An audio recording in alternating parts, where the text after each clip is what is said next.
প্রিয় শিক্ষার্থীরা, আসসালামু আলাইকুম। আশা করি সবাই ভালো আছো। আজকে আসলাম আরেকটি পর্বে আলোচনা করব অধ্যায় ৮ পরিমাপের ১৩৬ ও ৩৭ পৃষ্ঠার যে অঙ্কগুলো আছে, অর্থাৎ সময়ের অঙ্ক।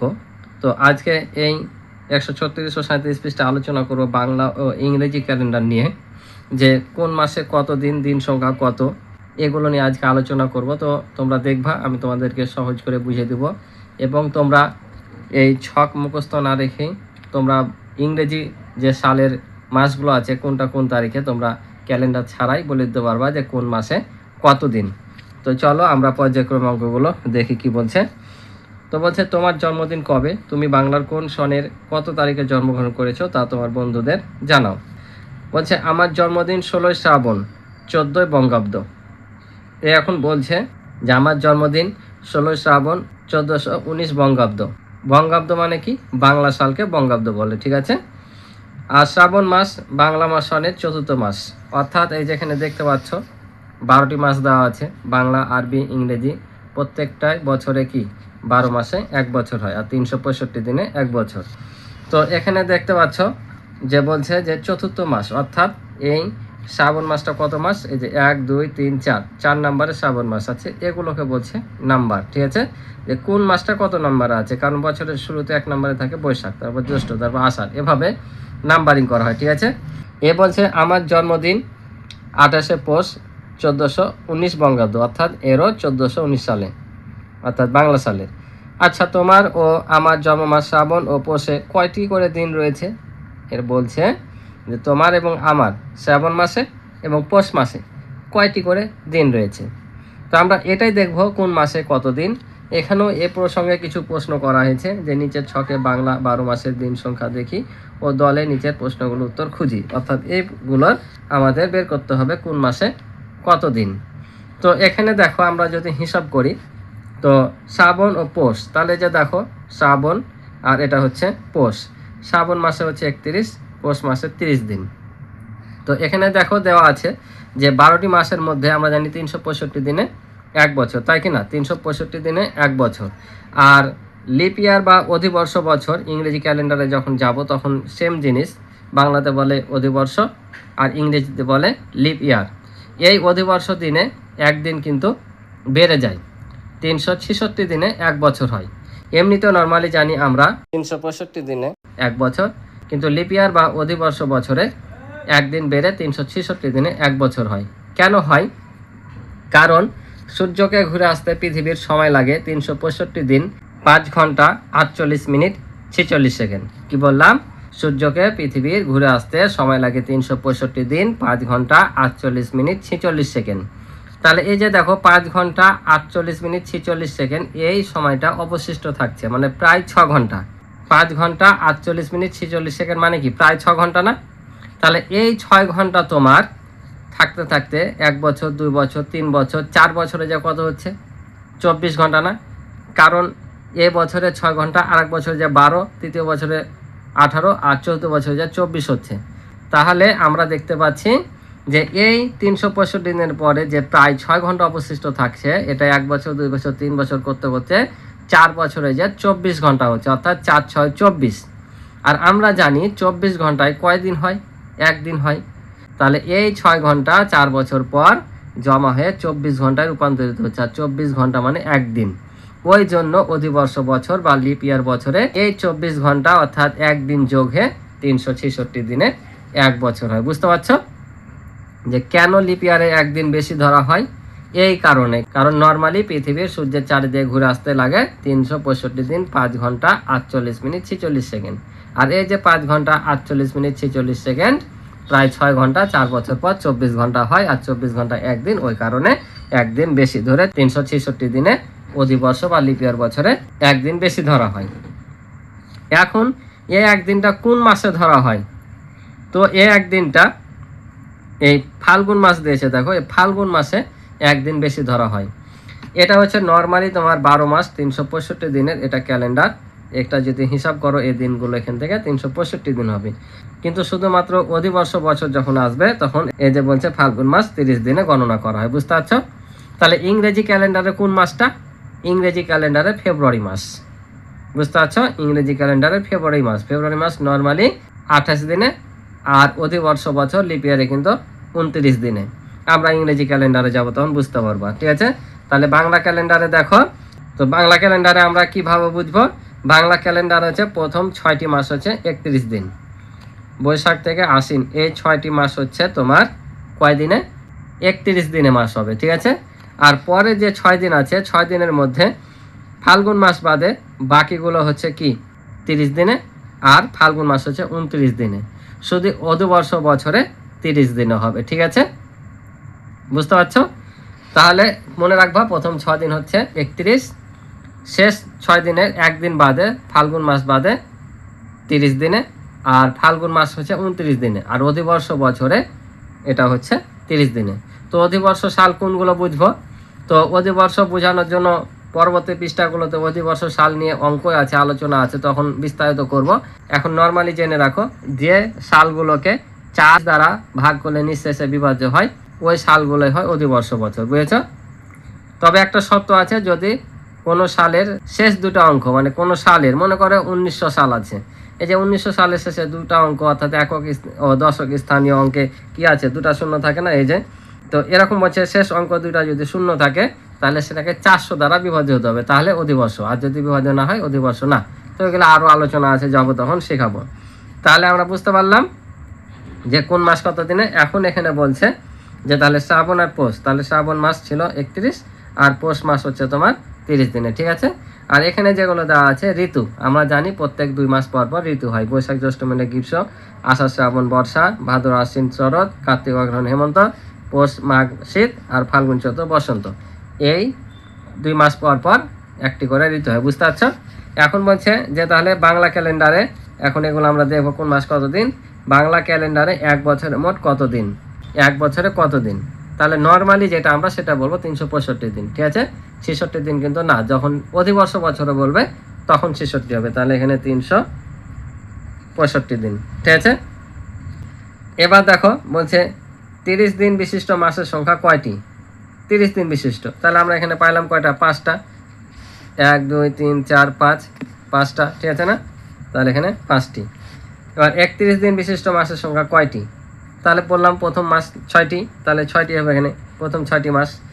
তারপর বলছে মোট কতটি নিয়ে শরৎকাল, মোট কত দিন নিয়ে শরৎকাল বলেছে। তাহলে শরৎকাল দেখো যে ভাদ্র আশ্বিন মিলে, তাহলে ভাদ্রতে কত? 31, আশ্বিনে হচ্ছে 31, তাহলে টোটাল কত? 62 দিন, ঠিক আছে। তাহলে হচ্ছে মোট কত দিন নিয়ে গ্রীষ্মকাল, তাহলে এই যে গ্রীষ্মকাল 31 31, এটাও 62 দিন। তারপর হচ্ছে মোট কত দিন নিয়ে হেমন্তকাল, তাহলে এই যে হেমন্তকাল 2টা, তার মানে 30 30 60, 60 দিন। কোন মাস 29 দিনে গণনা করা হয়? তাহলে আমরা দেখতে পাচ্ছি ফাল্গুন মাস, ঠিক আছে, এই যে ফাল্গুন, তাহলে আমরা এখানে দেবো যে ফাল্গুন, ঠিক আছে।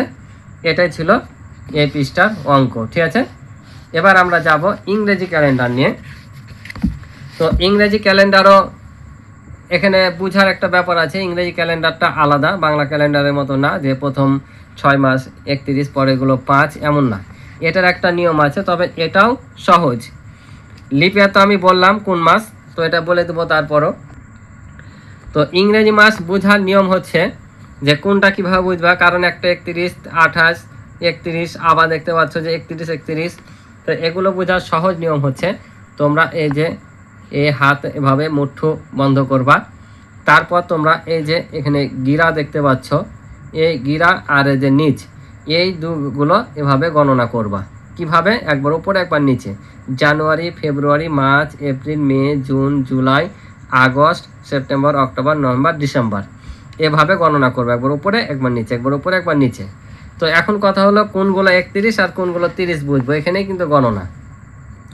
যেগুলো ওপরে পড়বে, এই গিরার ওপরে পড়বে, সেগুলো হচ্ছে 31 দিনে, আর যেগুলো নিচে পড়বে সেগুলো হচ্ছে 30 দিনে, বুঝতে পারছো? যেগুলো এই গিরার ওপর সেগুলো 31 আর নিচেরগুলো 30। যেমন দেখো জানুয়ারি গিরার উপর পড়ছে, তাহলে 31 দিনে। ফেব্রুয়ারি, তো ফেব্রুয়ারি মাসটা ব্যতিক্রম, এটা আমি পূর্ব পৃষ্ঠাতে বললাম যেটা আলাদা আছে, এটা বাদ দিয়ে তোমরা হিসাব করবা, এটা বলছি কেন।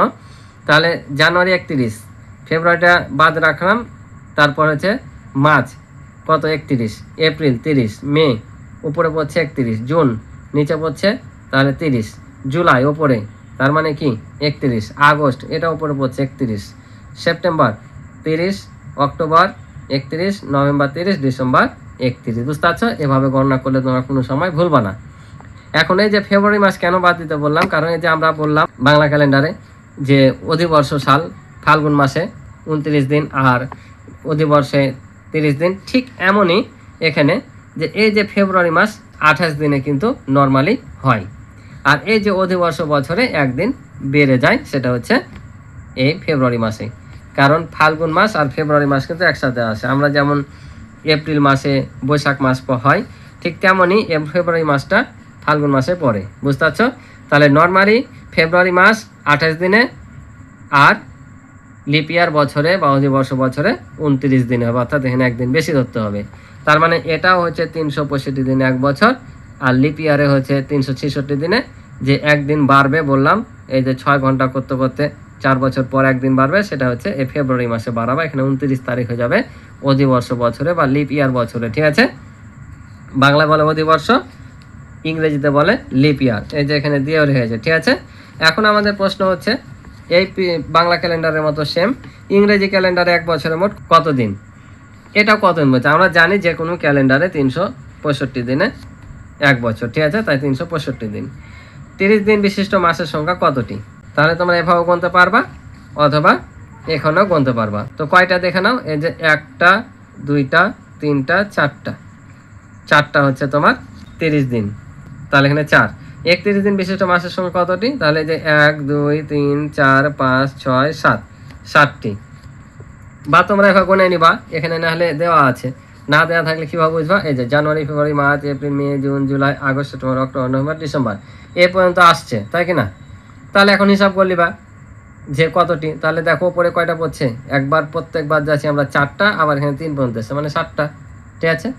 আর 30 যদি ধরি তাহলে একবার 1 2 3 সম্পূর্ণ 3 যেতে হচ্ছে, আর একবার 1 2, টোটাল 5টা। তার মধ্যে ফেব্রুয়ারি মাস বাদ, তাহলে 4টা। এই যে 4টা। ঠিক আছে? কোন মাসে আমাদের দেশ বিজয় অর্জন করেছিল এবং সেই মাস কত দিনের? কোন মাসে বিজয় অর্জন করেছিল? তোমরা অনেকেই জানো কোন মাস, 16 ডিসেম্বর। ঠিক আছে? আমাদের বাংলাদেশ বিজয় অর্জন করেছিল 16 ডিসেম্বর। ঠিক আছে? যেহেতু এখানে মাসের কথা বলেছে, আমরা শুধু মাস দেবো, 1971 সাল কিন্তু না, শুধু মাস বলেছে। তাহলে কোন মাসে বললাম?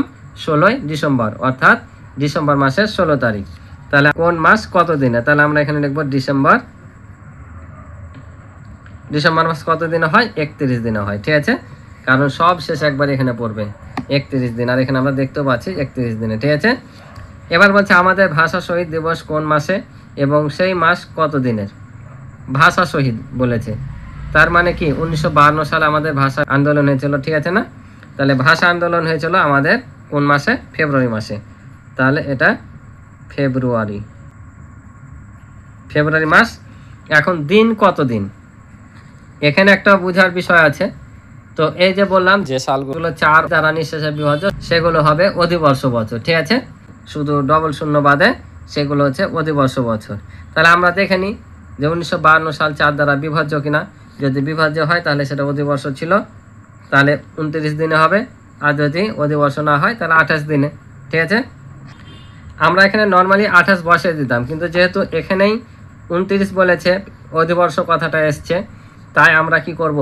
ভাগ করে দেখব যেটা অধিবর্ষ হচ্ছে কিনা। তো আমরা যদি ভাগ করি, তাহলে আমরা যদি 4 দিয়ে 1952-কে ভাগ করি, 1952 সালে ভাষা আন্দোলন হয়েছিল, তাহলে এখানে 4 4 16 3 5, তাহলে 8 দিয়ে 4 8 32, 3 2, আবারও 4 8 32। এই যে দেখো নিঃশেষে বিভাজ্য, তার মানে এটা কি ছিল? অধিবর্ষ ছিল। তাহলে এটা কত দিনে? আমরা এখানে লিখবো 29 দিনে। ঠিক আছে? তাহলে আমাদের এটাই শেষ, আশা করি বুঝছো। এবার দেখো তামিমের জন্মদিন 28শে মে, তামিমের জন্মদিনের 8 দিনের পর তাসলিমার জন্মদিন হলে তাসলিমার জন্মদিন কত তারিখে? এই অঙ্কগুলো কিন্তু ইম্পর্টেন্ট, বড় প্রশ্নে না দিলেও কিন্তু তোমাদের ছোট প্রশ্নে দিতে পারে সংক্ষিপ্তে। ঠিক আছে? তো এখানে বলছে তাহলে 28শে মে, তামিমের জন্মদিন 28শে মে, আর তামিমের জন্মদিনের 8 দিন পরে তাসলিমার জন্মদিন হয়েছে, তাহলে তাসলিমার জন্মদিন কত? এই অঙ্কটা দুইভাবে করা যায়। এখানে দিয়ে রেখেছে দেখো, একটা রাফির ধারণা, একটা তুলির ধারণা। তো দেখো আমি এটা তোমাদের শুধু বুঝিয়ে দিই যে কীভাবে করা হয়েছে। তো এখানে দেখো রাফির ধারণায় দেওয়া আছে যে প্রথমে যতদিন পর বলবে ততদিন থেকে এই মাসটা হতে যতদিন বাকি থাকবে সেটা বাদ দিতে হবে। যেমন দেখো, তামিমের জন্মদিনের 3 দিন পরে মে মাস শেষ হয়ে যাবে এবং জুন মাস শুরু হবে। তাহলে যেহেতু তাহলে 8 বিয়োগ 3 সমান 5 থাকছে। কি বললাম, একবার বিয়োগ করে এখানে যত দিন পর বলবে আর ওই মাসটা যত দিন হতে শেষ হবে তত ওই দিন থেকে বাদ দিয়ে দেবো। যেমন 8 দিন পর বলেছে, তাহলে এখানে মে মাস শেষ হতে 3 দিন আছে, তার 3 বাদ দেবো, তাহলে 5। তার মানে বুঝতে পারা যাচ্ছে তাসলিমার জন্মদিন 5 জুন হবে। বুঝতে পারছো, তাসলিমার বয়স 5 জুন। এই নিয়মটা একটু অন্যরকম। এখানে নাহলে 8 থেকে 3 বাদে 5 পেলাম। যদি এখানে বলতো যে 25 দিন পর কত হবে বা 40 দিন পর কত হবে, কিন্তু তখন কিন্তু এই নিয়মে একটু ঝামেলা চলে আসতো। তা আমি মনে করি এই যোগের অঙ্কটা সবচাইতে সহজ। এটা এভাবে করা, প্রথমে কি করতে হবে যে এখানে যত মাস থাকবে আর এখানে যত দিন পর বলবে এই দুটাকে যোগ করে নিবা।